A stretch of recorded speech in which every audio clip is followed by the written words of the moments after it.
Hello friends, welcome to Sandy's kitchen lab.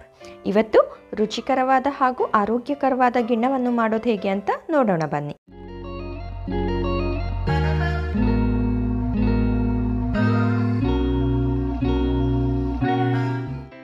ಮೊದಲಿಗೆ ನಾನು ಇಲ್ಲಿ ಕಾಳು ಮೆಣಸು 1 ಚಮಚ, ಜೀರಿಗೆ 1 ಚಮಚ, ಚಕ್ಕೆ 2 ಇಂಚು, ಲವಂಗ 5 ರಿಂದ 6 ಮತ್ತು ಏಲಕ್ಕಿ 2 ಅನ್ನು ತಗೊಂಡು ಒಂದು ಮಿಕ್ಸಿ ಜಾರಿಗೆ ಹಾಕಿ ಫೈನ್ ಪೌಡರ್ ಮಾಡ್ಕೊಳ್ತಾ ಇದ್ದೀನಿ।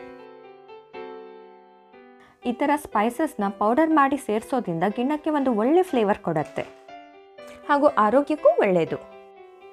ನಾನು ಇಲ್ಲಿ ಗಿಣ್ಣ ಮಾಡೋದಕ್ಕೆ ಗಿಣ್ಣದ ಹಾಲು ಅರ್ಧ ಲೀಟರ್, ಪ್ಯಾಕೆಟ್ ಹಾಲು 1 ಕಪ್, ಬೆಲ್ಲ 1 ಕಪ್, ಮುಂಚೆ ಮಾಡಿಟ್ಟುಕೊಂಡಿರುವಂಥ ಸ್ಪೈಸಸ್ ಪೌಡರ್ 2 ಚಮಚ ಮತ್ತು ಸ್ವಲ್ಪ ಅರಿಶಿಣವನ್ನು ಬಳಸ್ತಾ ಇದ್ದೀನಿ। ಪ್ಯಾಕೆಟ್ ಹಾಲು ಬಳಸೋದಕ್ಕಿಂತ ತೆಂಗಿನ ಹಾಲು ಬಳಸಿದ್ರೆ ನಿಮಗೆ ಗಿಣ್ಣ ಇನ್ನು ಪ್ಲಫಿಯಾಗಿ ಜ್ಯೂಸಿಯಾಗಿ ಬರುತ್ತೆ। ಆಕಳು ಕರು ಹಾಕಿದ ಮೊದಲನೇ ದಿನದ ಹಾಲನ್ನು ಬಳಸ್ತಾ ಇದ್ದೀನಿ। ನಾನು ಇಲ್ಲಿ ಒಂದು ಪಾತ್ರೆಯಲ್ಲಿ ಗಿಣ್ಣದ ಹಾಲು, ಪ್ಯಾಕೆಟ್ ಹಾಲು ಮತ್ತು ಬೆಲ್ಲವನ್ನು ಹಾಕಿ ಬೆಲ್ಲ ಕರಗುವ ತನಕ ಕೈಯಾಡಿಸ್ಕೊಳ್ತಾ ಇದ್ದೀನಿ। ಬೆಲ್ಲವನ್ನು ನಿಮ್ಮ ರುಚಿಗೆ ತಕ್ಕಂತೆ ಹೆಚ್ಚು ಕಡಿಮೆ ಹಾಕೊಳ್ಬಹುದು।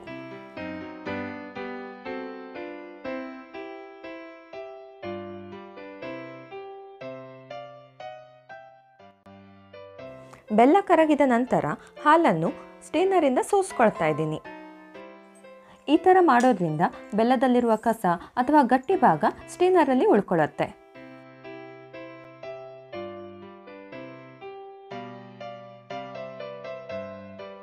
ನಂತರ ಅದಕ್ಕೆ ಸ್ವಲ್ಪ ಅರಿಶಿಣ ಮತ್ತು ಮುಂಚೆ ಮಾಡಿಟ್ಟುಕೊಂಡಿರುವಂತಹ ಸ್ಪೈಸಸ್ ಪೌಡರನ್ನು ಹಾಕಿ ಚೆನ್ನಾಗಿ ಮಿಕ್ಸ್ ಮಾಡ್ಕೊಳ್ತಾ ಇದ್ದೀನಿ। ಗಿಣ್ಣದ ಹಾಲಿನಲ್ಲಿ high rich of proteins, vitamins ಮತ್ತು ಫ್ಯಾಟ್ ಕಂಟೆಂಟ್ ಇರೋದ್ರಿಂದ ಮಕ್ಕಳಿಗೆ ತುಂಬ ಒಳ್ಳೆಯದು। ಈ ಸ್ಪೈಸಸ್ ಪೌಡರ್ನ ಸೇರಿಸೋದ್ರಿಂದ ಅಜೀರ್ಣ ಕೂಡ ಆಗಲ್ಲ। ನಾವು ಗಿಣ್ಣವನ್ನು ಕುಕ್ಕರ್ನಲ್ಲಿ ಸ್ಟೀಮಲ್ಲಿ ಬೇಯಿಸ್ಕೊಳ್ಬೇಕಾಗತ್ತೆ। ಒಂದು ಕುಕ್ಕರ್ನಲ್ಲಿ ಸ್ವಲ್ಪ ನೀರನ್ನು ಹಾಕಿ ಸ್ಟ್ಯಾಂಡನ್ನು ಇಟ್ಟು ಸ್ಟೀಮ್ಗೆ ರೆಡಿ ಮಾಡ್ಕೊಳ್ಳೋಣ।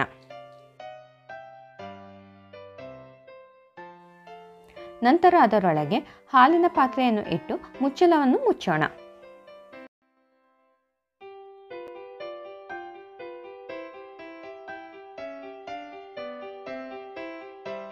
ನಂತರ ಕುಕ್ಕರ್ ಮುಚ್ಚಳದಿಂದ ಕವರ್ ಮಾಡೋಣ। ಇಲ್ಲಿ ಯಾವುದೇ ಕಾರಣಕ್ಕೂ ವಿಷಲ್ನ ಮಾತ್ರ ಹಾಕಬಾರ್ದು। ಸ್ಟೀಮ್ ಕಟ್ಕೊಳ್ಳೋಕ್ಕಂತ ಮೇಲಿಂದ 1 ಕಪ್ಪನ್ನು ಮುಚ್ತಾ ಇದ್ದೀನಿ। ಇದನ್ನು 20 ನಿಮಿಷ ಮೀಡಿಯಂ ಫ್ಲೇಮ್ನಲ್ಲಿ ಬೇಯಿಸ್ಕೊಳ್ಳೋಣ।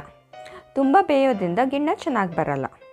ಈಗ 20 ನಿಮಿಷ ಆಗಿದೆ, ಗಿಣ್ಣ ರೆಡಿ ಆಗಿದೆಯಾ ಅಂತ ನೋಡೋಣ।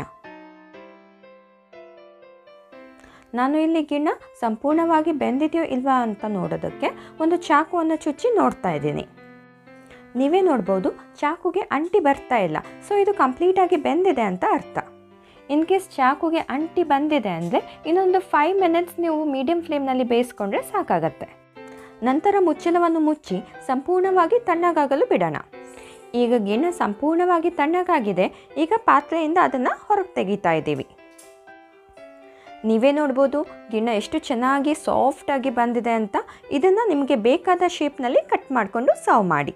ಇದನ್ನು ಒಂದು 2 ಅವರ್ಸ್ ಫ್ರಿಜ್ನಲ್ಲಿ ಇಟ್ಟು ತಿನ್ನೋದ್ರಿಂದ ನಿಮಗೆ ಒಂದು ಒಳ್ಳೆ ಡೆಸರ್ಟ್ ಫೀಲಿಂಗ್ ಕೊಡುತ್ತೆ। ವಿಡಿಯೋ ಇಷ್ಟವಾದಲ್ಲಿ ಲೈಕ್, ಶೇರ್ ಮತ್ತು ಚಾನಲನ್ನು ಸಬ್ಸ್ಕ್ರೈಬ್ ಮಾಡಿಕೊಳ್ಳಿ। ಧನ್ಯವಾದಗಳು।